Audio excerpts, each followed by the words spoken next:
Cool. And we're live. Episode 5, Dacquisto Series Podcast. We're back. We got Big Kurt. What's up? We got the old man. And myself. The old man. Yeah, so, I mean, in lieu of late November, we're gonna talk some buck stories. Some deer hit the ground recently. So I think every one of us is on the board now. Mm-hmm. We got some holiday specials. We got some buck stories. We're going to talk some late November tactics, kind of transitioning into late season. That hard chase and then post rut. So we'll do some of that. But So I guess I'll kick it off. If you haven't had a chance, check out the website www.lonewolfcustomgear.com. We got some awesome deals going on. For Black Friday, the week leading up to, and Cyber Monday. We got percentages off on pretty much all the products on there, and we got a really good special for the combo. So we got 50 combos available, and for those 50 combos, combo being stand and sticks, if you purchase a combo, you get a free undercover game camera. That's awesome. So that, I mean, who authorized this? Yeah. Apparently, I threw it out there, and then Andre's like, "Yeah, let's do it." And then Cody was stressing out, so then we forced him to say it. Yeah. By the way, the footage on those cameras is incredible, and the audio too, which some people might like overlook that, but it's cool to hear all that when you watch the videos. There's actually been a lot of guys getting their kill on the actual footage of those, setting them up. So it's pretty cool. It's really cool. Using it as an action camera. Yeah. I have a GoPro to your head. When I shot my buck, I had my camera not far from there, and I have my walk it up celebration on the trail camera. Cool. So I've seen that one. Kind of neat. But yeah, that's a good deal. So that'll run until that one, the big deal with the camera, that's for 50 sets. So we have 50 available. So while supplies last. So if you were contemplating getting a set, Hang On and Sticks, they are in stock now, which is finally good news. So they're in stock. They'll ship, and you'll also get a camera with them too. So. And that's on top of the Combo 50 code. So you still save that you get that savings for getting the combo. This is just an extra special to get some cameras out there and see how you guys like them. So for sure. Cool, man. Well, number 5. So we're actually chipping away. We're getting halfway there to the double digits, and then we can kind of look like we know what we're doing with all this stuff. But yeah, we talked the last episode. I thought was a ton of fun talking and just rut tactics and. Had a lot of good feedback and comments on that episode. So it's cool to see that we actually did all have success between that episode and now this episode. What's so funny? I'm already getting shit from people that are messaging me like, oh yeah, November's not such a bad time, is it? I mean, they're they seen your buck, they seen Dad's buck this year. and they're like, oh yeah, a little better than October, ain't it? Yeah. And I'm like, well, people don't know too. Like you've mentioned it before. It's like, well, we are seeing deer in October. It's just dude, October was a phenomenal month this year. Yeah, it was phenomenal. It's just one of those, It's just got to all line up to happen to where you come out successful. I mean, you can be on them. You can have a really big mature buck at 15 yards and never be able to shoot them. Oh, dude, in my November has been a nightmare. I mean, good seeing stuff, but it's the same stuff that always happens in November. You've had a rough season, I feel like, from just talking to you. But then people are going to see the buck you shot and be like, rough season, my ass, But yeah, it's one of those. Sometimes you just can't. You just stand up, you get running, and then you trip again, and it's like you can't just. And then somebody kicks you when you're trying to get up. Yeah, I mean that is hunting. That's why it's so awesome when you come out successful. Especially the guy rubs it in on a text message, right? Yeah, is that what happened? Well, so Andre, you killed first. So, I did, yeah. Well, first, before we get into buck stories, I just want to give a big thank you. We got to do this. Yes. Anyone that bought a stand and sticks and used it and had success and sent over those success photos with the stand and the picture and just all the support, we really appreciate it. And just had to say a big thank you for that. I got a lot of messages from people saying it changed the way they tackle their hunts and kind of took the. Oh, man, that's a lot of work to go in and hang a stand just to hunt one spot one time. I think it took a lot of that. Overwhelming sense of that's a ton of work to do in the dark or whatever. I think we really appreciate those pictures too. So yeah, that's awesome, man. We encourage everybody to kind of reach out to us and share the success and also feedback too. I mean, if you got feedback on your stand and how you think it might be better, or some things we could look at, like we're always open to hear that. That's a big way that Lone Wolf was built from back in the day. It was just, I mean, customer feedback. I mean, we design stuff, and even I think we can both agree that beating the stand as much as we've beat it now, even more, we're making changes. Well, so I mean, you always change. You're always making, adapting, and I'm doing a lot of customer service calls now, and I want to thank these guys too. These guys are very understanding and very. These are some pretty serious hunters, and they've come up with some really nifty ways of packing, a little different than what we're doing. Yeah. Some modifications. We're listening. We're making some changes. And you'll see by the ATA show there'll be some minor changes that you'll be able to get for your stand and sticks also that'll fit right on that model. So even people just send in pictures of like, hey, thanks, man, I shot a really big doe, and have a real big doe that they shot with the stand in the picture. For a lot of people, that's some people are just meat hunters, and then other people setting their personal best for bucks, and basically just talking about how it changes the way they tackle strategies of it just being a more streamlined platform to get in there and get after it. So it's pretty cool to see that and get those messages and know that it's actually like making a difference in how people hunt. Oh, yeah. Yeah. So buck stories. Andre, you set the flag in the ground first and had to show us how it was done. All right, so this rut deal, this is a buck that's been on the property and has not been on our lower side of our property the entire year. So like we talked about before, Cody was hunting that deer pretty heavy on the north side.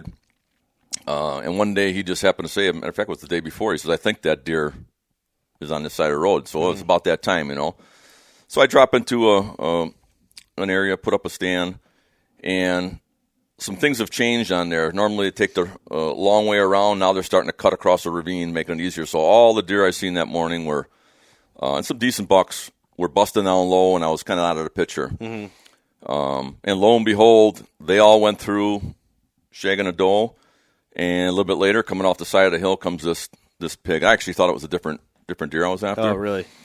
Come down the side, and at about a 15-yard shot, but once I got it down, I noticed it was that deer, and just like you said, the thing has never been on that side of the road, so now it's time. They're traveling, moving, not in their normal patterns. It's a perfect November example about what guys are hoping for and what guys aren't hoping for. Right, yeah. I had a deer over here that I was, really trying to hone in on, and in my mentality, oh man, November's coming, he's going to leave.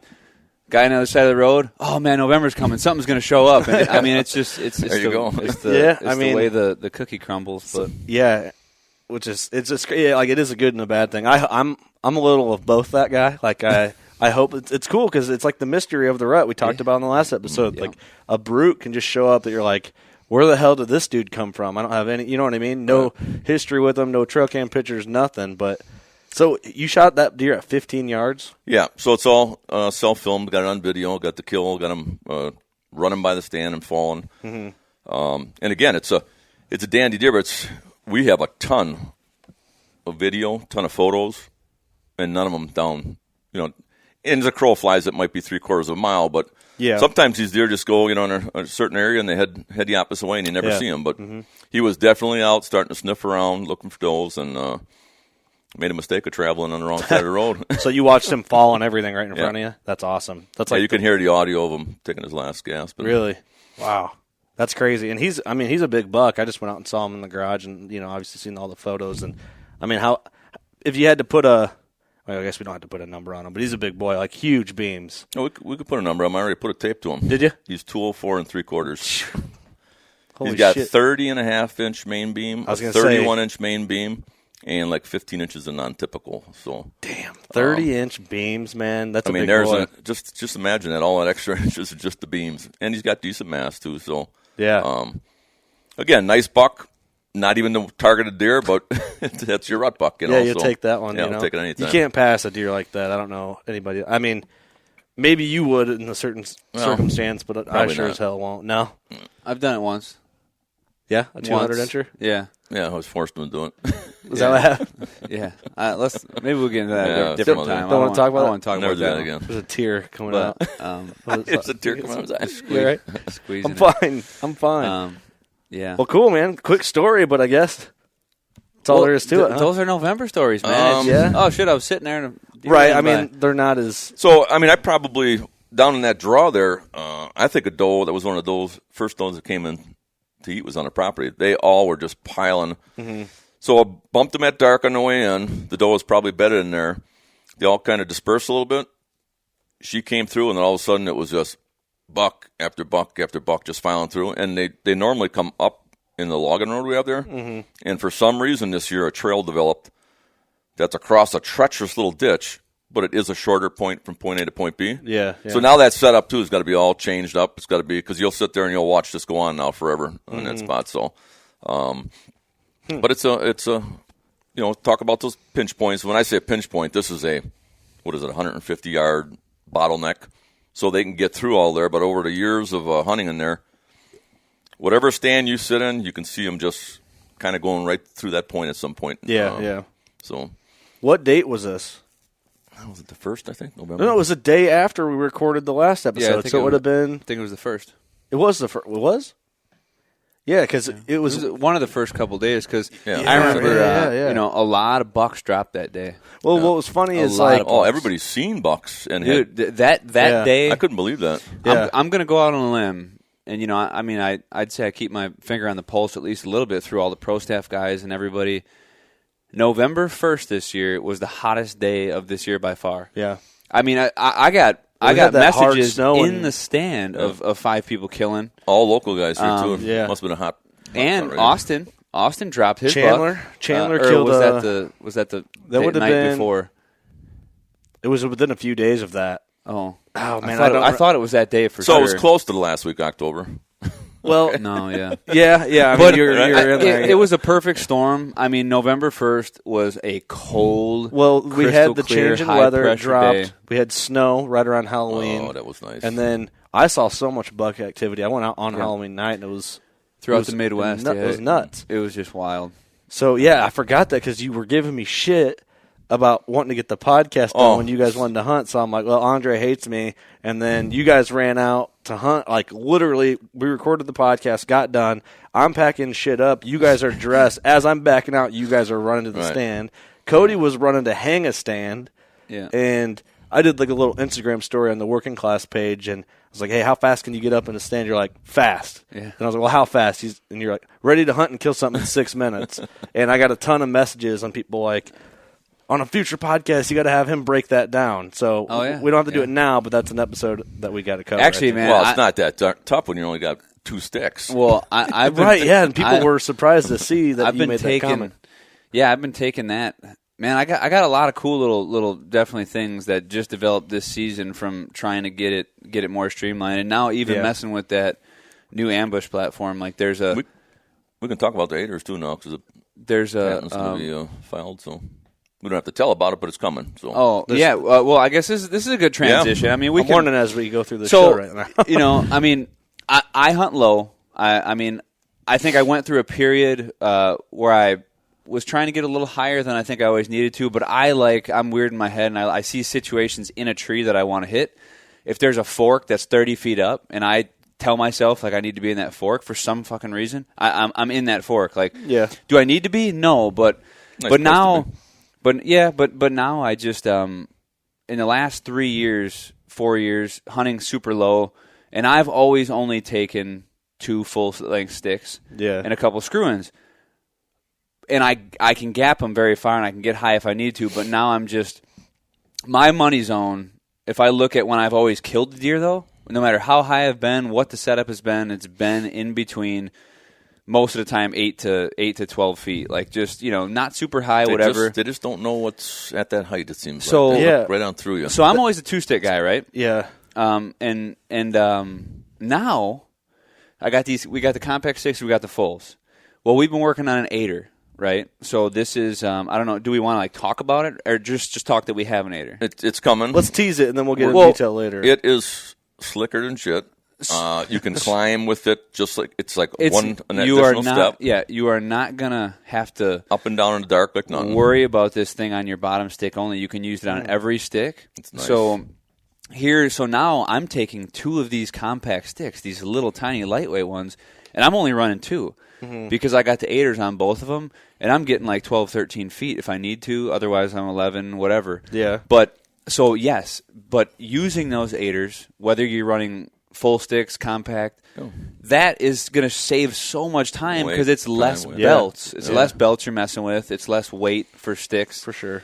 So I was running a 4-pack of minis with 2 8ers, and I'd say 90% of the time my setups were only 3 sticks. I'd leave one on the ground, but I'd have that extra one in case you wanted it. Yeah. So I want to get into because it kind of goes into your success story this season, just from a couple weeks ago, when you made I don't know if you made a post or what you did, but you said something you used 2 sticks. So I saw a lot of comments. People are wanting to know what 8er you used and all that. But I've shed hunted out here with you guys, and there was some.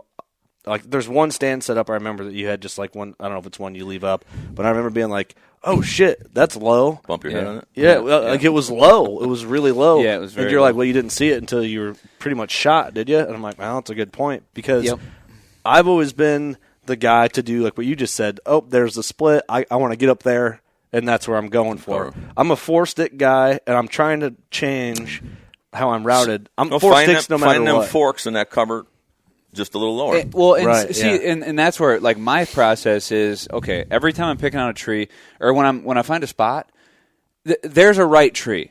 So I mean, sometimes that right tree has a low fork. Sometimes it's got a high fork. Now, if you only got, that's what I believe. I believe there's a right tree. When you start trying to look for a tree that has the structure you want, then you're out of the fucking game. So there's a right tree. Then if you need to hit that fork, you don't, whatever. But if you're going low, but over the course of the years, and I think this is what you think too, Dad. But deer associate danger with certain areas. I think they're looking at the ground. They're looking for coyotes. There's natural predators. There's a lot of danger on the ground. And they've also become accustomed to looking high in trees. For some reason, that sight level just above the ground like danger, but not quite to where like I'm looking up and skylining things, is the place to be. The sweet spot. 700,000 hunters in the trees too, right. a little bit, but it's the cover of the canopy, I guess. If you're just looking for, if you bring it down, you got all cover behind you. You bring it up a little bit, you got skyline and open. Yeah. And there's camos for that, and there's all sorts of different ways to skin a cat, but I do know that a lot of people get unnecessarily high. 2 sticks, everybody, they're scared to try it. Yeah. But there's people that I've talked into it that I personally get messages from. They're like, "Oh my God, I hunted on a 1 stick today, and it was the best hunt I've ever had in my life." Yeah, that's now, interesting. You don't use a head net, huh? No, I don't. And I used to when I was coming up because he always used it. Use a what? Head net. Head net over your eyes. You just like a face mask or whatever? No, over the eyes, though. It's got to be over the eyes. So Yeah. your eyeballs ain't showing. Yeah. You get away with murder, though. See, what? And I need to really think about that a little more. I when think I do. that is in his head. No. I swear he's deer see the told- whites of your eyes, man. Oh, they do. Oh, my God. I see them. Yeah, that's not a Lenses joke. on cameras, binoculars, all of it. Yeah. They see it all. But I'm telling you, your disappearing method is because you think you're disappearing. Right. That's what it is. Well, and that's what I am. If you're No, comfortable out there, I'll go out there, and I'll literally sit there, and if it's, man, you That's a whole nother show, too, this you're- setup with the your heart deer rate, and all looking. that shit, Right, how it comfortable you are. If you think you are invincible, you are invincible. It sounds Right, fucking. It sounds crazy. You had to feel like The you're in little there. engine who could. I'm I mean- telling you, man. It's more mind than people think. Yeah. And a lot of guys are getting cracked because they're not confident in their setup. They're getting panicked when deer come in. You have to be relaxed. You got to be chilling out. If you're freaking tweaking up there, they sense that. Yeah. I want to see you relax when there's a 160. You're like 5 feet off the ground, and the thing's looking at you at about 5 yards right in your face. it's Right. You'll it's fall tough. apart, buddy. Everyone's going to fall apart. It'll light you up, though. It's tough, man. I actually missed a deer 2 years ago, late season. I was 5 feet off the ground, and I was hunting a hill. So he came up over the rise and was actually looking down at me. Oh, that's horrible. And he comes and he's looking, and I'm like, oh shit, he sees me. And I'm like, oh my God. And I'm just sitting there, and he's looking in my soul, Yeah. Well, realistically, he had no idea. He was looking through me, but I started getting all worked up, and I'm like, oh, shit, why did I hunt so low? But he ended up coming in at 25, and I missed him. I don't know. That would have been falling apart. Bagged you cold. Well, no, there was those came out there. What's that? You said you were falling apart. Like what he just said. Yeah, it's one of those things, but yeah, you do not want to be in the line of eyesight of any deer. You want to be off to the sides, out of that cone. But then you got That's the trick. Then you have to be conscious in situations like that. A lot of people ask me, like, okay, so I'm going to start hunting low, and I think the biggest thing that you have to look at is so many people don't have their process of coming to full draw and actually executing a shot locked down. Yeah, because you can get yourself to be still there. Because when you are hunting that low, you have to be still. Yeah, and when you're close quarters, and they're not really far away, you have to be stealthy, and that's where the head net comes into play and all that stuff. But if you don't know, if you can't if your bow is up here on a hanger, and you're not utilizing the in-cast bow holder or the in-platform, right there in front, or you don't have that on your lap, and that buck comes in at 15 yards, or one thing I've noticed, if you're in that saddle platform and you're facing the tree and you got your one way to shoot over, I don't care what system you have, what harness you're wearing, what you're doing, you are not swinging that tree and killing a 170-inch buck when he's in 20. No. I don't care. I don't care who you are, and you're not doing it. So no, you never fucking did it. So don't be a douchebag right now. You've never even hunted out of a saddle like that. No. So it's just no. I am the master of being prepared. Like you said, it's very important to have that process. Right. You practice in your mind all the scenarios that could happen. Make sure that you shoot to certain sides. Right. Prepared. Maybe your bow's in your hand already, on your knee. However you got to do it. You're visualizing like when you're that low, you're not gonna hang on a second here. I got to grab this. No, it doesn't happen that way. Yeah. So that's where I think a lot of people fail. But where I was getting at with this whole this tangent, and this rant that I was on, is just that think about that when you do this, because so you can capitalize and get that deer shot.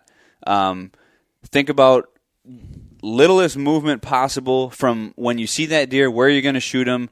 Picking your bow up, drawing it, like that's all got to be stealthy, and it's got to, because you can't make those big moves. It's not like he's out in the field 30 yards feeding, and you got time to set up and watch him, and that all depends on setup too. But everything changes. I'm just saying. So let's talk about this head net thing. So he's experienced in it. He knows how to keep his eyes squinted, not to look right down into the eyes of a deer.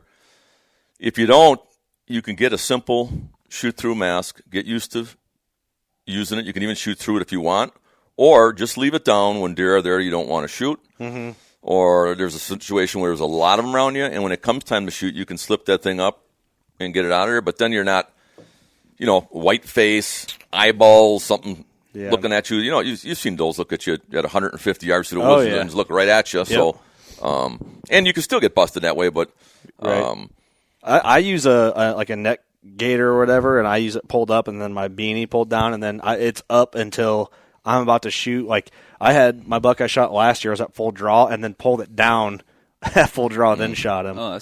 Which it was kind of like, oh shit, I forgot to pull it down, but I was still able to pull it down at full draw. I got it now. I can shoot right through it, so it's nice. You could leave it down the whole time if you're in covered up and just I like mine because I use a little brass knock as a kisser, and that just keeps me on anchor, especially if I'm tilted down. So I'll yank it down real quick and then draw, and that's worked for me. So should we talk about November now? What's going on? Or I want to talk about your buck story. We didn't even get Kurt killed next. Oh, we got off on some tangent here. Go ahead. Oh, did I kill before you? Yeah. Oh, I did. Okay. Wow. Yeah. I mean, my buck's not as big as yours, so it doesn't count as much. But so anyway, I set up. Let's. Well, we talked about like hunting does, and so what I did is I went to a spot where I knew does ran through, and it's basically where I hung my stand. It is a little lower. It's still 4 sticks, because I'm like the guy that always uses 4 sticks no matter what. But I'm going to try and reroute my brain. You know what I mean? It's just that's how I feel good in my setup. And that's a mind thing. Yeah. There it is again. Yep. So where I set up was the edge of a pick bean field, and then there was a hay field that loops around and pinches tight to my right, and I know the does will run that edge, and there's a ravine there, and I have my trail cam there, so I got a couple pictures of this good 10 in there. So I went in, slipped in, threw the stand up. Right at daylight, the does were there like I hoped, and spotted the does first, and then there he is. He's in there on a hot doe. And that doe had to have been hot, man, because there was another like mid-120s 8, and then another like little just like basket rack buck in there. All hanging and, around. Yeah, and it was leaving. Yep. Yeah, it was cool because my buck was I watched him for an hour. Oh. And he'd go down the ravine. I'd look at him through the binos, push that doe around. Then another buck would get close, and then he'd ball up and snort wheeze them off and grunt, push them off. And does came out. I'd draw back, and then the doe circles back around, runs back in the ravine. She just wasn't leaving that spot. No. So I was like, eventually he's going to swing through here, and it just worked out how I hoped. I had trail cam pictures of him there. I knew does were there. And it just added up like the November success story where that doe brought him right underneath me, and I drew back, and I see. And for an hour, they must have covered a lot of terrain too while they're doing that. So yep. So she basically, I was prepared at this point. I was just ready watching them, and that doe comes up just what she was supposed to do. Yeah, it's almost like she was like, I'm gonna run him by Kurt, so I can get him off my ass, because she came in and and I'm looking down on him. And he's got good brows, he's got 7-8 inch brows, and comes in right underneath me and buried the arrow into the fletching and hit the opposite shoulder and fell right there. So awesome, man! It's pretty cool. So I got I was really pumped about it, man. It worked out how it was supposed to. Well, I know that you too. A couple days prior, you had a close call. You could choke on something? No, he didn't choke. I'm just saying, like, I know you were seeing some bucks, but they weren't in range, right? Or I saw that buck. Was it that buck? Okay. Yeah, which is how I knew to go do a hang and bang set in that area. But he wasn't in the exact spot, but I saw him make a scrape I was on another stand. He was 500 yards away. Like, I'm in my binos, he's small, but I could see his frame. I'm like, that's a good 10, Mm-hmm. Let's see if I can get in front of him. And that's what I did in the dark. I went in and packed everything in, threw it up in the dark. And, I shot this buck just a touch after 7 a.m., in the morning. So that's rewarding to do that. Oh, it felt so that's good. a whole different game when you're doing that. It felt just good. It just worked out. Like, sometimes, stealthy. Yeah, you just feel like you're like, dude, I do know what I'm doing. You know what I mean? Like, I just blabble bullshit on podcasts all the time. It's nice to like be like, I can kind of do this, But it was cool because my dad was with me, not with me, but in another stand, so he helped me like recover it and all that. Oh yeah, good 10, real good 10, about 150 inches. So it's not a 204 inch, but. I'm tickled to death with them, man. A lot of 150s. They're all rewarding hunts, man. Oh, yeah. I love them. I'm a redneck, man. It's hard for me to pass a 150. I'm like, oh, boy, here we go. But, I do have another buck tag, and I've passed 5 pretty damn good bucks. I was full drawing one yesterday and passed him, good 10. He had a broken G3 at the beam. But, I went back to that spot because, if that doe was hot in there still, and I think the same doe was in there the following weekend, and I had passed another good 10 and actually watched him breed her. And I've never seen that before, ever. Oh, really? Yeah, I've never watched a buck breed a doe. So, yeah. It's pretty wild. It was cool. I mean, it's just it's a weird, it's just cool thing to watch. Stuff people don't see, a lot. But we'll see, man. I'm trying to hold out for a big boy or something cool now. Yeah. You know what I mean? What do we got left, a week before gun? Right now, there's gun season going on right now in Illinois. Like, that's right. You're in Illinois. Yeah, Iowa's another week, I think. Yeah, I think it's longer than that, isn't it? Isn't it like 2 weeks? December. I think it starts the first Saturday in December or something. Anyway, I don't know. Here's a tip for you guys, though. 15th or something. If you're hunting some nice bucks, you're all frustrated. Now it's payback time with a gun. Put the gun down, leave it away, and next year you will have the hunt of your life if he's back and he makes it. Yeah, that's a good tip. That's a good tip. Because, this weekend right now, as we're recording, it's first firearm in Illinois. Guys are going. Thanksgiving's the break. And payback time. Yeah. Well, we have so much standing corn in that for me, because I bow hunted yesterday, because if you have a valid firearm permit in Illinois, you can now bow hunt if you wear your Blaze Orange. And you have to buy a firearm tag. Yeah, to buy a firearm tag. Okay. They just changed. They just made that like 3 or 4 years ago. They allowed you to do that. but then and a non-resident firearm tag is not. There you go. Right. It's a money deal. It is for 3 days the first season and 4 days the second season. Yeah, but it's then you end up pushing them to the neighbors anyway. So I'd rather let them. I know. Let them come back. And what I did, I had family Thanksgiving stuff. Like I'm like fairly relaxed right now, and I didn't want to go. Get the pressure off. I was gonna get the pressure off. Got time. I'm more in your guys' mindset, more Cody's mindset with. I'm waiting for the late season patterns to kick in because now I know I can have a better chance of getting in front of something that I know is there. Food.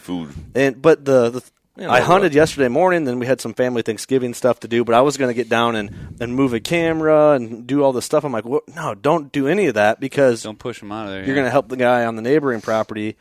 And luckily, for a lot of the deer herd this year in Illinois, there's a lot of standing corn still in. Yep. So I think next year is going to be a killer year because there's going to be a lot of deer that normally would have got blasted that are going to make it. Right. And I've seen that over the years. It's a fact. That corn's up there. A lot of them will make it. They don't get killed. Get some bigger class deer than next year. Like imagine ours is coming down right now. Yeah, I was up at 4:00, hauling wagons out, just trying to get it out. So. Everybody's frantic right now. Yeah, but that's my buck story. I mean, quick and to the point. Congratulations, man. That's Thanks. one down. Yeah, one to go. Felt good. That felt real good. Yeah. That I mean. And you pretty much followed up off me a week later or so, right? Yeah, I can't. I don't know exactly when it was, but I remember. Yeah, we're already at the end. It's crazy how late it is. I had a really, really tough time in November this year. Just some stupid screw ups. But so I was kind of getting down in the dumps a little bit, and I know we talked about just hanging all the time, and then I start, right at this pivotal time of, and I was looking. I think the deer that I then had been hunting had left again. Mm-hmm. Yeah. The next deer that I got on, after the one was shot, then kind of lost sight of him. So I started kind of poke around, and then I even Kurt, I think I sent you a video like, hey man, what do you think of this deer? Yeah, the lone wolf. The undercover video of the buck walking through. Yeah, and he kind of showed up. I mean, he's been around. It's a deer that's we've seen, but I think November brought he was getting squirrely. He wasn't here earlier, just didn't really know of him. But you sent me that video, and you're like, "Do you think I should go in after this deer?" And I'm like, "Well, from my perspective, when that other big one you were hunting left, he kind of moved in, kind of like the void gets filled with other bucks when they move off." So. I think we did. So. We had some nice bucks move in too that were. Well, you showed me that video, and I replayed the video over and over just to see what the deer was, and it's a really cool video clip. But I'm like, yeah, you got to go after that buck. It's a nice deer, man. A good 10 like that. Well, and we I think the week prior I had that buck that I was after at 8 yards, and I told you that story about grabbing that. I mean, all on video. He comes in, and I grab the bow, and I grab the drop away string for the rest. Mm-hmm. So then I crank her back, not knowing that it's like. You had it in your hand. I had it in my hand, dude. I didn't know that part. He's coming in. I got him. He's at 20, and he's coming in. I'm hunting over a scrape that's at 8 yards. I set up on this scrape in the timber. And I'm thinking you are it's fine. Finally, fuck, you're gonna get it. Yeah, he's coming picking out in. the position of the mouth already. And I've been there. I grabbed it, and I'm waiting for my time, because I'm low. I'm 2 sticks high. I hung the stand in the dark. It's in the morning. I just had this crazy harebrained idea because I'm just up in the air in November. I'll admit it. I'm thinking okay. There's a finger that jet out. I think I talked to Dad earlier in the day. I'm like, I got a good feeling something might run this finger down. Mm-hmm. Just so happened to be that buck. I'm not gonna. And I'm like, oh my God, no way. So I'm right there. I'm waiting for my time to draw, and I got the bow in my hand, and I come to draw, and I'm a fairly strong individual, so I didn't notice any extra tension on that thing, especially when that deer's right there. And I'm just freaking crank it back, and I hear and then he stops and looks, and I'm like, oh shit, So I'm anchoring, and then he looks back the other way. And I remember glancing down, like, what the fuck is going on? And I glanced down, and I seen I had slack in that cable, and I knew immediately what happened. But I'm like, oh, well, who cares? Right. He's 8 yards, whatever. My rest isn't going to drop. Well, it didn't work out good for me. So because on video, I think I shot a foot under. So you had a hold of the drop away rest string in your hand when you gripped your bow, and then here's pulled. a messed up thing too. For years, I put that string so high to avoid that, and everybody who shot bows is like, "What are you doing, man? Like that thing's got to be as low down your bus cable as you can possibly get it." And I'm like, "Well, why? Well, that's how you need them. You slide it all the way down." So I'm like, "Whatever." So I had the shop do it this year. And I should have been watching it, but there's a lot of string on there. Yeah. And I manhandled that string, and I didn't realize it was in there. Oh, damn it, dude. So I pulled the cable right through it, and anyway, he ran off, had no idea. But so I was down in the dumps a little bit. And I remember thinking, like, well, I cut this track the week before, and I thought it was the deer I was hunting. Mm-hmm. It's got a good track, that deer, too. Good size track. So I'm thinking, like, okay, well, this is a good track. Like, maybe this is that deer, So I followed it. I followed it like 3/4 of a mile through a fresh snow, and I was trying to get a look at that deer, and I didn't end up getting a look at that deer, but he ended up going by that trail camera, and I pulled the video off it, and I'm like, oh shit, like what like it's a pretty good 10. Yeah. So then I had an idea where he was at, and I the next evening I was going into that area, and kind of like just moping around a little bit. There was a stand set in a little tight spot in between two woodlots that I was going to go jump in, and I was coming up the rise to go just sit in a permanent set, and I seen a doe out in the field, and I'm like, shit, they're out there already. I'm like, well, I'm just going to push them in, whatever. And then right as I started walking, I seen a cage pop out of the timber, and jet across the corner of the field, and I got the binos on him, and I'm like, oh my god, that thing is huge. I'm like, that's him. That's a Big 10, Yeah. And I remember I even called Dad, and I'm like, man, I'm like, I just seen that 10 over there. I'm like, and then I was gonna go in and just jump in that stand, and I'm like, then my blood started getting better. I'm like, no, I'm like, every time I've sat that stand in the past couple of years, it's just been there too long. Yeah. I think the deer know that it's there. Yeah. And now this stand is in the spot it needs to be, but it's just one of those, so I'm like, nope, screw it. And I didn't have my stand with me that time. So I drove back. I drove the four-wheeler back to my truck, got the setup, put it on my back, went about 1/4 of a mile past this spot and did a big loop around just so nobody seen me or no deer seen me. Yeah. And then I came in and I slipped in and I probably set a stand like not 30 yards away from that stand that was there. Yeah. But it's a better spot now. It was a better spot to be. And I got 2 sticks high and I kind of settled in, and I had a very, very eventful evening sit. It was probably one of the cooler November sits I've had. I was set up, and I was just hoping that buck would come back out. I knew there's a lot of does held up in this woodlot, but so an 8-pointer, an old big-bodied 8-pointer with like a little flyer off his 2, comes out into the field pushing a doe, and he starts mangling these trees on the. I mean, he is pissed. He's got an attitude. Oh, dude, he is pissed off. He runs off this little buck that's in the field, and he just works his way down this edge. And I think I filmed him for about 45 minutes. Oh shit! One tree, just mashed it, ripping the ground up. Looked around in the field, like moved over to the next tree, and he worked down the edge for 45 minutes. So that was the one that was doing that over there. That's just tearing everything up. And that's a prime My example of apple you can see that stuff, and you're like, oh my god, it must be a giant. Well, this one wasn't a giant; he just had an attitude, just a brute. Just an old, a brute of a deer.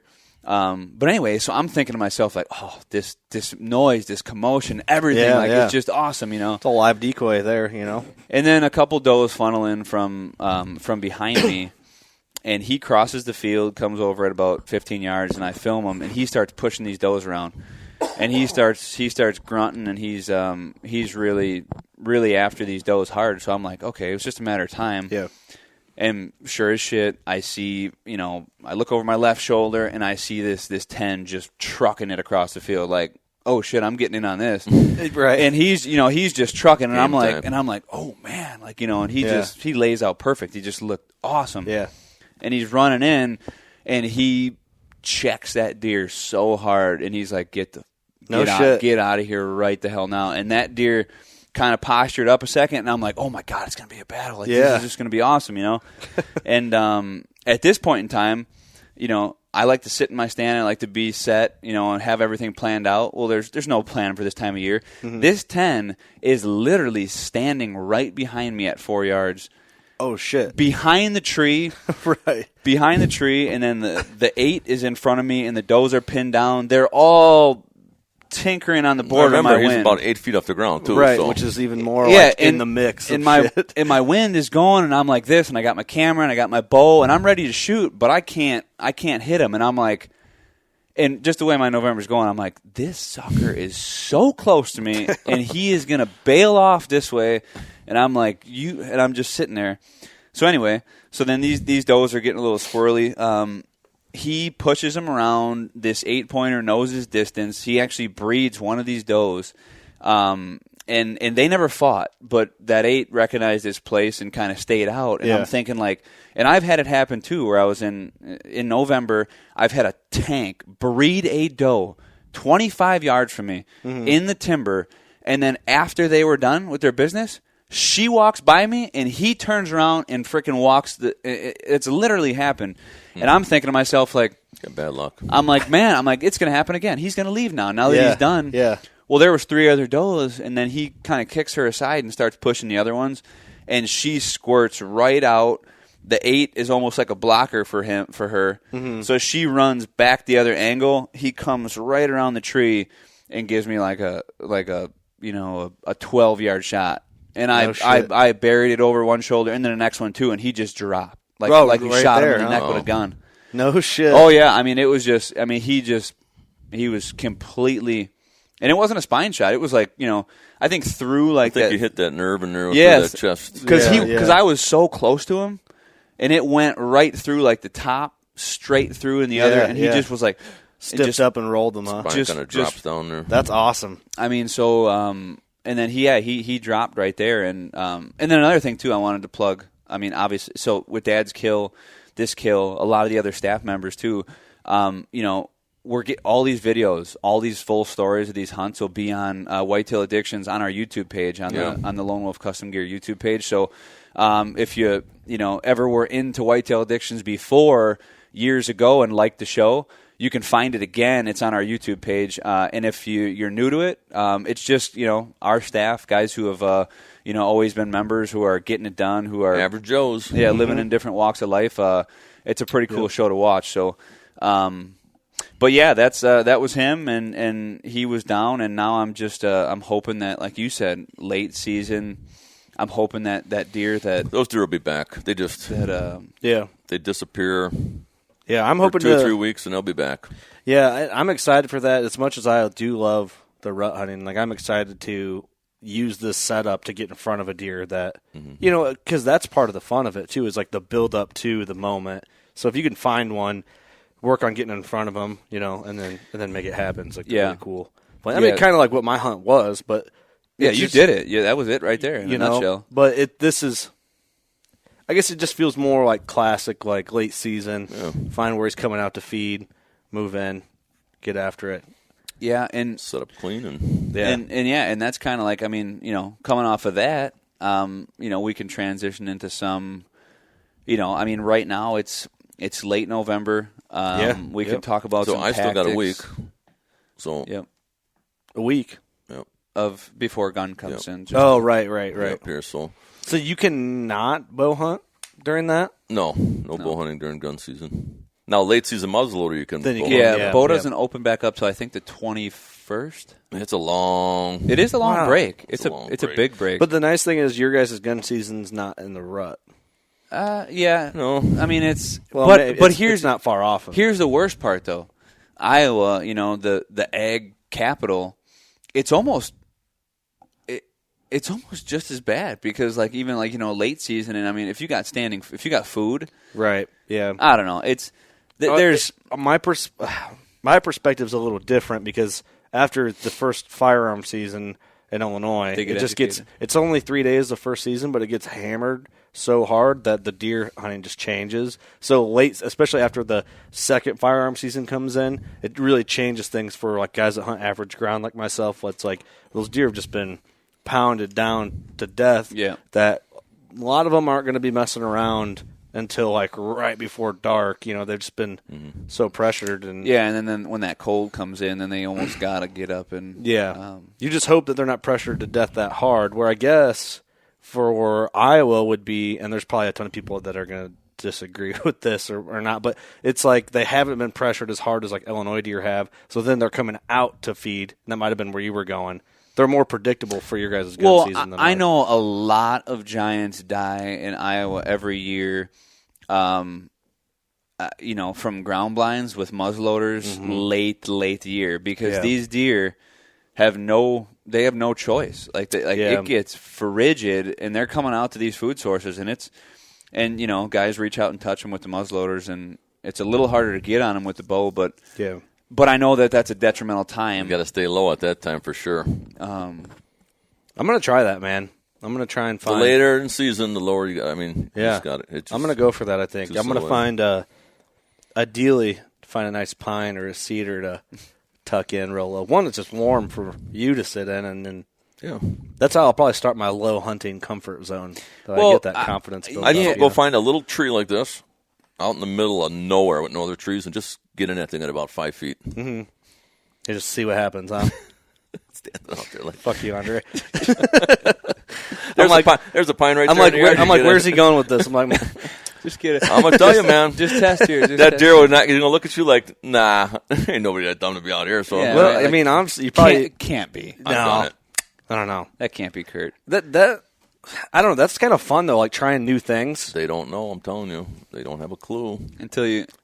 Here's one thing you're sure of: they've never been ambushed at that spot ever before. Right. That's and a you good got point. a 5-year-old buck that's maybe been ambushed a few times. You know, I feel like a little more cover maybe, but I don't know. It's cool. I think that hearing your story and how you guys are saying you don't have to be up that high is going to change a lot of perspectives. People in the woods looking at. Like I've always wanted to sit there, but I feel like it's too low. Where it's oh shit. And the cover's good, but if you got your game plan down and if you can tough it out, you don't really need the cover. Yeah. You really don't need it. Height for me is more about scent control. If you got to bring it up an hour in a morning post or something, for sure. Yeah, or especially in the evening, the lower you go, better your scent's traveling less with everything dropping. Yeah. So or I mean, now bottoms is a tough. I mean, I would stick to the mornings on the bottoms. And I hardly ever I won't hunt that low just in a bottom. Yeah.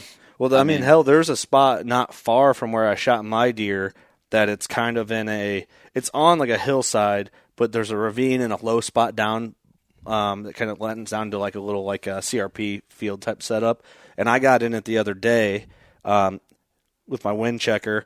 And it was like one time it'd be this way, one time it'd be that way, one time it's going straight up, one time it's going straight down, and I got down. I'm like, there's no way that's horrible. Any deer is going to feel comfortable because I think that's what if you ever have a spot where deer just get nervous, it's probably because they're catching small little wafts of you, and then they're like, what the hell is that?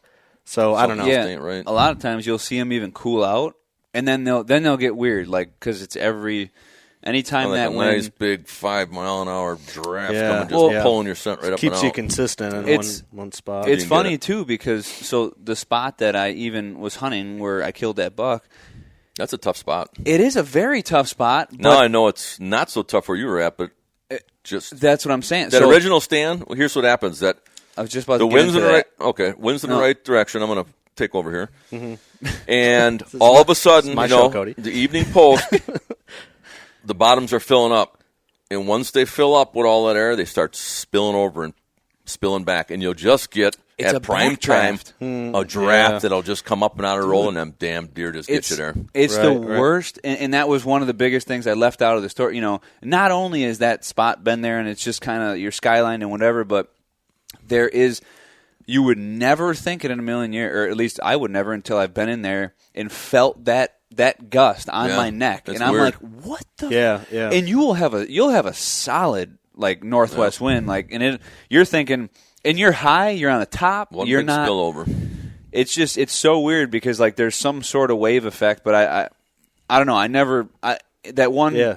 So but to that point, knowing that and just moving over that little bit to where I don't think that that spill, you're more right at the peak of that little that there. spillover stops somewhere. So now that I found that spot, and it was actually almost, I think, helping because maybe there was that spill and there was like on the other side there'd be like more of a suction, but I don't know. It's just weird because the wind and the thermals do such crazy things that people don't even realize it. I think where I shot my buck is kind of cool because behind me, the wind I had set up for them. Behind me, there's a pond, and it's the way the pond is shaped. It starts I'm at the point of it, and then it goes in, it widens between the hayfield and that picked bean field, and so no deer where my wind was going, no deer could get my wind, and which it worked out great. For me, you can't beat that. Yeah, because where I did shoot him, like he's coming into the wind, but I'm slivered up on that pond, so my wind's cutting right over the pond. It just worked out, man. It's one of those times where you have a game plan, you think you think it's right. And then it was right. And comes together. It worked out. Yeah, that's what it's about. So late season, or not late season, but late November. Yeah. Like now. Now. Yep. Okay, so, right now would now be late? Yeah, now would be late. Well, it's late November. Late November, getting into that first week of December here. Okay. All right, yeah. So what, right in the listing gap. You can kick it off. So since I'm still hunting a little bit here, but what I'm finding now is there's a layup period that after the rut, these big deer, they're going to go just hunker down for 3-4 days and not move. Yeah. I kind of think we're in it right now. Okay, that's interesting. So I should. Is there any way I can show you a rub? I didn't mean to sound like sarcastic. Is that like a? Oh, sweet. Is that like a recovery period? Yeah. Like they're exhausted. They're like, man, I gotta. So I'll tell you, over the years, Wisconsin used to be closed the week before gun season. The week before gun season is all hunting. They would close. The bow would end, and then they give you a rest period before gun season. Oh, no shit. Then they opened it up, and we found that was the best week for the peak rut or chaos. If you were in the woods for that week, it'd be equal to your whole season for like where we hunted. Yeah. And then gun season would hit, and it'd be just boom, nothing, horrible hunting. Where just a couple days, every bucks are running all over hell. So. I think they rest up a little bit, then they recoup, and then they get back up and start moving. And we used to be able to hunt baits back then, so you could really monitor that happening. You wouldn't see those deer at all. So I think that's happening here right now. And the does, for some reason, we don't have pressure. There's no gun season going on. There's probably not a lot of hunters around. We got some neighbors in that, but they are on needles and pins for some reason, and I don't know what it is. See, I think in general this year they've just been wiry. Alan said he experienced the same thing I did. He says, I cannot believe how these things are cracking and they're blowing and they're. I'm covered up. I'm in a tree with 5 limbs that go all different directions. And I mean, I don't know if I moved my hand or what the heck it is, and that doe just. And all of a sudden she blew, and then it's just carrying on. So it's a weird time, It's fun. Well, I don't even know if you think that's just to this point in time, or right now, or just this year in general. Yeah, this year. Normally, I don't really experience that. Do we up to that gun? It usually goes in the gun. I personally, I haven't. Well, see, so I think. I mean, I was on post. Now I'm quite a ways away from here, but I was on post 2 days ago, and I watched a mature buck breed a doe. And I passed on 140-inch, young, whatever. I mean, like they were running hard. So I don't know if maybe it's obviously different from where you are, but I think right now they're definitely cooling down because I've been seeing a lot more basic feeding. It hasn't. I think I bumped him out of where he was going to hang for that 4 days, and he left this behind for me. He's basically saying, "Screw you, asshole! I'm still here." Is that close enough? Not Nowhere really. near. All right, okay, we got to do it. And you're in my house. This could be an overlay. There you go. Up a little bit. Up. Right. Oh, that is screen went black. Hold on, let me get it. We got to put it on the. There you go. We're gonna overlay this too, but just so you can see it. That's a little rub. Man, that looks so good. I don't even know if we'll have to overlay. That's a you rub, is what that is. I think he's letting me know something. So, that was not there the week earlier. Jesus, man. So excited about that. That's a miniature bow, by the way. Yeah, that's a toy bow. It's a youth. That's youth bow. Even if it was a youth bow, it's a pretty good rub. Yeah, that's true. So that's what's going on now.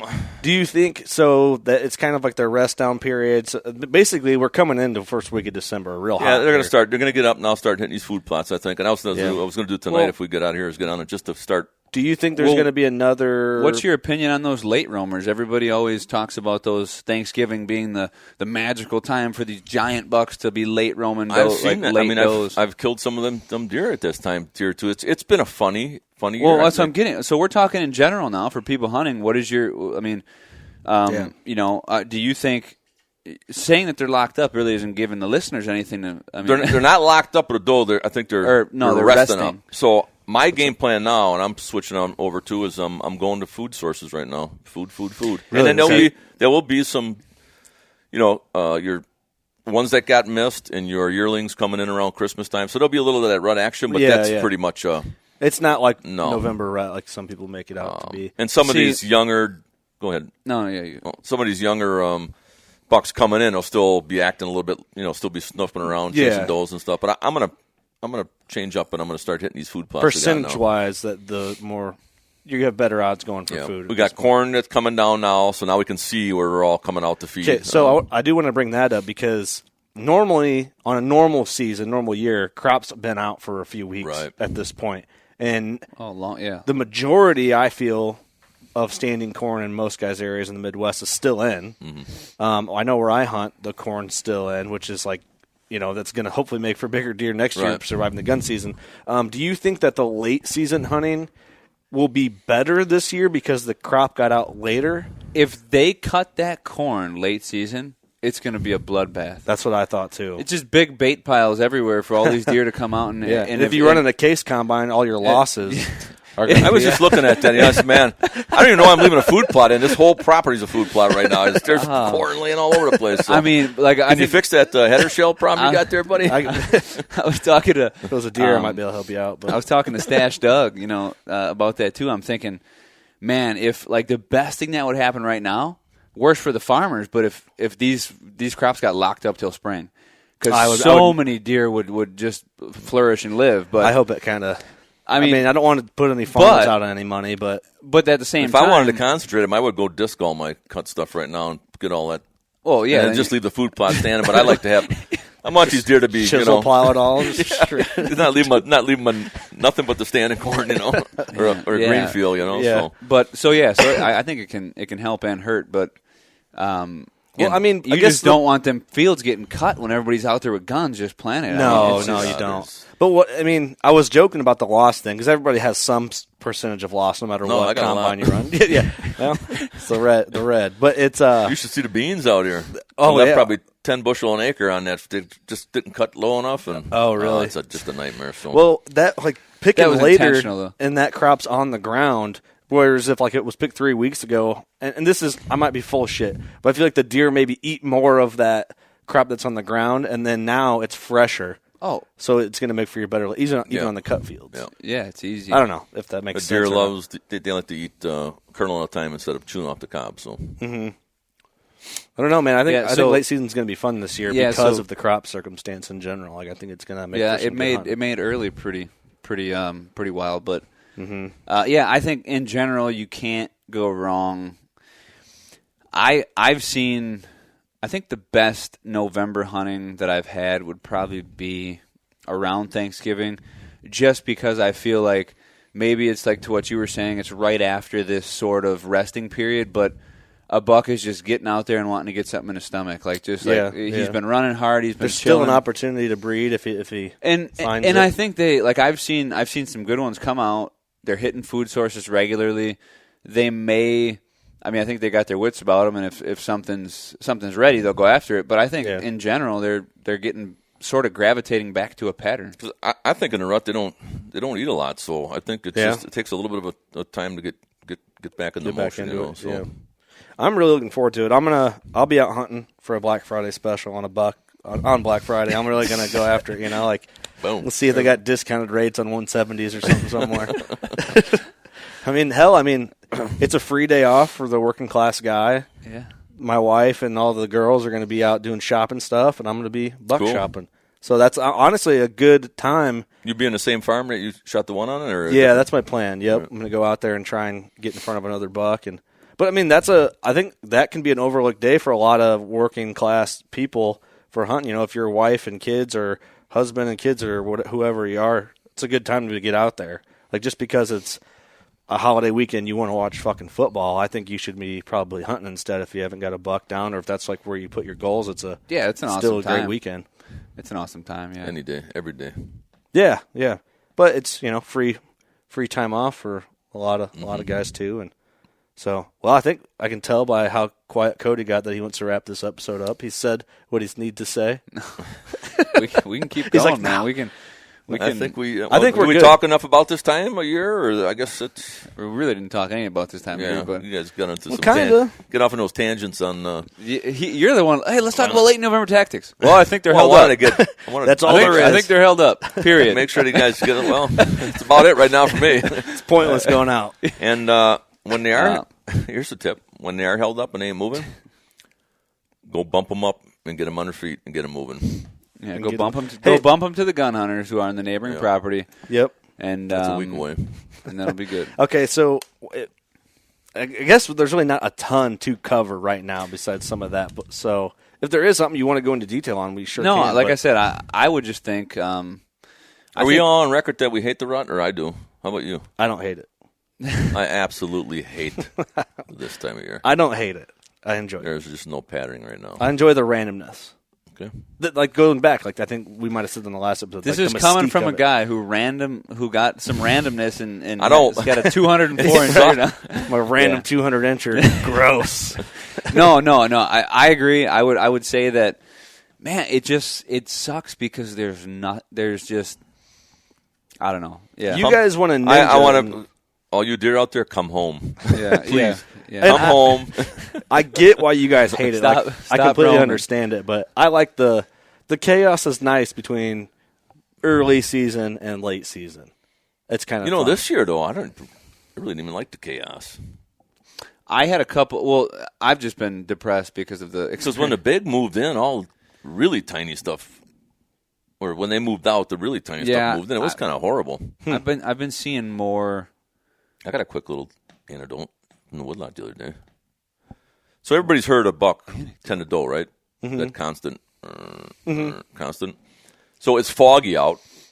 I'm in the woodlot. You know how they don't know how, but this woodlot is wide open. You can see through the whole thing. It's open hardwoods, yeah. So mature. I hear this buck tending a doe, and I'm trying Let me guess.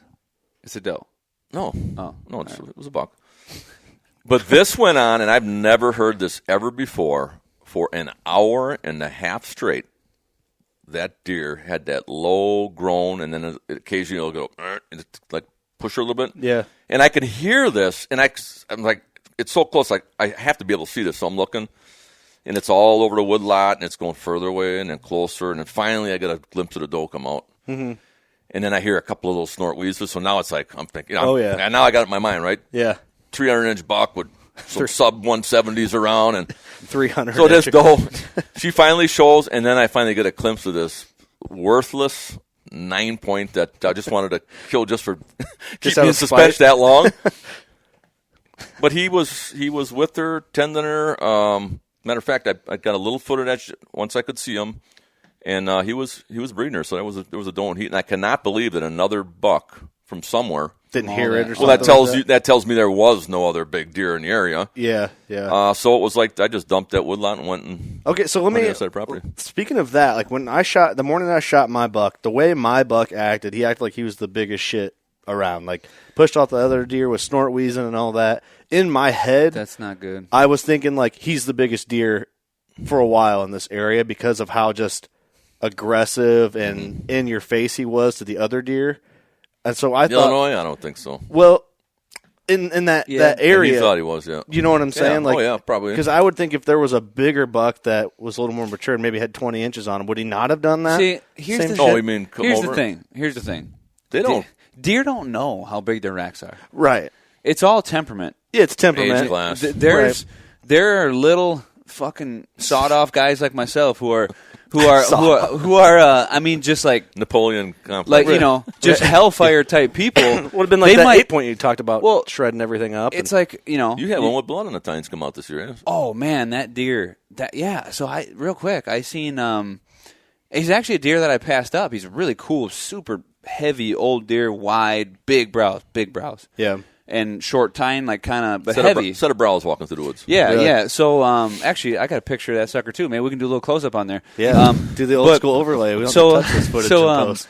Anyway, so I'm getting out of the woods and I'm actually driving in the vehicle in my Jeep, and I come across this bottom and I look over and I see one zombie walking. Yeah, and I'm like, oh my god, it's happening. You go walk up to it and stab it. Yeah, like full rut. Just he was. It was like complete Walking Dead type. So I got the binocs on and I'm like, it's a good buck. So. And then I was like, oh, it's that buck. And I was going to pull my camera out and get some footage. So I parked in a little pull-off, pulled the Jeep in. That sucker seen the Jeep pull in and was like, and got like pissed and started coming at the started walking toward the Jeep like just like this. And I got the binos on him, and his rack is all red. It's all covered in blood. Oh, no shit. So That's pretty sucker, gory, eh? I mean, he just somebody's ass. Oh yeah, and I'll try and get you that footage so we can overlay it. Yeah, he just wrecked something. I mean, he just. You think he killed another buck? It gored something for sure. I mean, running him off and hit him right in the ass. I don't know. Now there's a buck who man was kingpin on that occasion. But that right there. But what I guess if his brows are that big, he's probably got. Yeah, that but inside. believe me, there's a lot of other bucks that kick that buck's ass. Oh, yeah. But that's the thing. Everybody's been in a bar and there's that loudmouth, right? Yeah, right. So and you shot the loudmouth, not the kingpin. And as I shot the little cocky guy. And as soon as somebody comes in, that guy's still a loudmouth. He gets his ass kicked, and he just don't learn. So that happens a lot, I think, in the timber. Yeah, and that makes sense. I've seen more huge deer that I wanted to shoot that I would think like, oh my god, is that thing a bull? He's got to be running this place. Yeah, and that deer just tucks tail and like moves over for the smallest. Lets little other deer push him off. Yeah, I don't know. So I think that is completely. That's a good point. That's a good point. Because in my head, like watching it go down, I'm like, well, I don't know if there's a bigger deer. He was feeling his dominant. He was. Yeah, he was a nice buck. I mean, that's all that counts, right? Oh yeah. I mean, I'm not taking away from him by no, any means, yeah. But you're just saying, does that allude to like, oh shit, there's nothing else here? Maybe nothing hurt it, or even like you said. Yeah. I mean, I think typically though, if there was a contender, he would have at least came and check it out, even if he wasn't I mean, I don't know. I don't know. Some of them really big deer, they don't. I mean, well, it was interesting because when I shot, it's like he's nothing to them. Right. When that dog comes time where if he was around, he'll take it when he wants it. Yeah. He's going to go let her run her to a throff, then he'll go grab her. It was cool because when I shot him, though, he died within 50 yards, and there was that other buck that he kept pushing off that would like not get near his body. Like he was within 15 yards of the dead body of my buck, and he was like nervous as shit. So I'm like, oh, I thought maybe he was now he can come kingpin and kicked him or something while he was down. Still didn't have the stones to do it, which was it was just cool to watch. Well, that's interesting too. So the other night, I seen these two bucks in the field. When I seen that older buck breed the doe, the younger one, that 2.5-year-old, probably upper 40s with whatever 140, I don't know what it was, but just really good genetics. He was in the field right next to the doe and this older buck, and they were feeding like nothing was going on. They were feeding like normal pattern deer for about 45 to 50 minutes. And there was a couple other small bucks that came in there. There was other does in there. And it was like in the flip of a switch, that deer then sorted to get about 40, 50 yards away. He all of a sudden then, this doe was finally ready, and this older buck started to try and breed her and push her around a couple times. And then that younger one, like, just even tried to come a couple steps at that point, and he was like, he lifted his head up, and that buck ran so fast and so far away and didn't even touch him. And then he actually bred her like 20 minutes later, right out in the open field. And I think it was just a fact of, like, he didn't give a shit. He was letting that younger deer push her around as much as he wanted to because he knew soon as old bull, young bull. Yeah, as soon as it was time that, Right, so for sure. Well, cool. I mean, I think it's time to wrap up. We covered quite a bit of good stuff. We all killed, so we all proved we kind of know what's going on. Remember, remind them again about the specials we got going. Get to the website. Sign up for YouTube. I'm becoming a salesman now, right? Tell them, Cody. Hey, we're spending a lot of time. Guys are getting a lot of video. We want these things to be watched. So, and there's some good. We got, what do we got? 3 or 4 200 inches now in video, or Chandler got a 170 plus. There's some good deer in there, and don't get me wrong. Some of these deer that aren't scoring a lot. They got some phenomenal hunts. Brad came out here, shot. He's at his best year yet. He's got his biggest one with a bow, and he just sent me a picture. He just shot one gun season in Wisconsin now. Probably his biggest gun kill. So cool. No, yeah. So guys they're having their ball, man. Or if you're looking for successful. Hey, I have one quick question for you, Andre, that I think will lead into a really good story on an upcoming podcast. So if it's a true thing, it's going to be really cool to look into that. But if it's a false comment or a false rumor I heard, then it'll be just dumb and you can crush it right now, and then we won't do it later. So we had a couple people message me, hey, next time you're on the podcast, ask Andre. I heard a story that he went in one night and stayed the night in his stand overnight to kill a buck the next day. Yep. And they asked if that was true or not. Yeah, it's true. Okay, so that's a story that we can tell hopefully on a podcast here in the future, because that seems insane, and I know there's a lot of guys I always thought it was the same, but you know what? Over the years now, and matter of fact, I just talked to one of our new pro staff guys. A lot of the guys have done the same. They're as crazy as I was back then. Some of these guys are even crazier, so they're... It's awesome. Well, I don't want to go too into detail on that. I think that's a really fun story to tell at another time. So we'll just leave that big cliffhanger there, because I think that's awesome. I'd have to ratchet strap my body up so I could sleep in the tree. Yeah. But I don't know. That's all I got. I just wanted to ask that for an upcoming episode. Okay. That's a good tail off, I guess. Cool. Yeah. Let's go. Well, you guys ain't going to do anything, but I still have a tag. I'm going hunting tonight. Yeah. Fucker. Yeah. I'm going to be after it, man. Maybe I can get a crack at the buck that you cost me last podcast. Maybe he'll come back. You killed that buck the next day. So you will. You will kill, because this is a good luck podcast. No, I know it's going to happen. He's going to get back in the game, and he's going to kill it. And I'm going to have to just sit and visit it at his house every time. Yeah. Get custody on it or something like that. All right, man. We good? Hunt like a wolf. Can I get on Thursdays? All right. I can feel we need to close out. You got any adding comments? I still haven't. Yeah, so that's been a recurring thing. I still haven't figured out a good closer, man. So until next time. Hunt like a wolf. Yeah. Then I'm not going to howl like a wolf. Work for it. Yeah, you're supposed to start howling. I should get it down. He'll sound like a little dog. All right. All right. Thanks, guys.